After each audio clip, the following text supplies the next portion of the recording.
പൂരത്തിൻ്റെ അന്ന് രാവിലെ തൊണ്ടൻ കാമിനി 2 മക്കളെയാക്കി ഈർക്കലിൽ ചെമ്പകപ്പൂ കോർത്ത് തലയിൽ കിരീടം പോലെയെല്ലാം വെച്ച് കൊടുത്ത് നല്ല സുന്ദര കുട്ടപ്പന്മാരാക്കിയിട്ട് അതിന് നമ്മൾ കഞ്ഞി കൊടുക്കും. ഉണക്കലരീനെ കൊണ്ട് കഞ്ഞി വെച്ചിട്ട് അത് ഉപ്പിടാണ്ട കഞ്ഞി വെക്കുക. എന്നിട്ട് ആ കഞ്ഞി കൊടുക്കുക. 8 പ്ലാവിൻ്റെ ഇല പറിച്ചു കൊണ്ടുവന്നിട്ട് അത് കോട്ടി ഈർക്കൽ കുത്തി ഇതൊരു സ്പൂൺ പരുവത്തിലാക്കും. എന്നിട്ട് അതിൻ്റെ അകത്ത് 7 എണ്ണം നിരത്തി വെക്കും.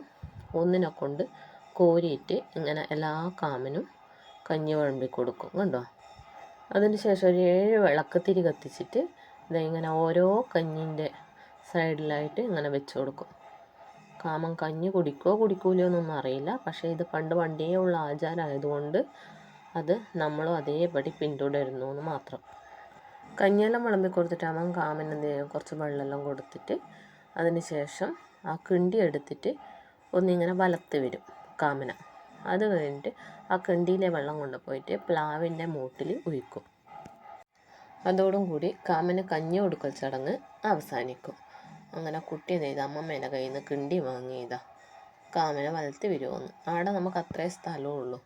അതുകൊണ്ട് കുട്ടിക്ക് കിണ്ടിയുമായി കടക്കാൻ കുറച്ച് ബുദ്ധിമുട്ടുണ്ടായിരുന്നു. എന്നാലും പോയി നേരെ പ്ലാവിൻ്റെ മേട്ടിലേക്ക്. എനിക്ക് തണുപ്പ് പിടിച്ചത് കൊണ്ടാൽ സൗണ്ട് അത്ര ക്ലിയർ ഇല്ല. അപ്പോൾ അടുത്ത വീഡിയോ ആയിട്ട് വരുന്നവരെ tata bye bye, see U.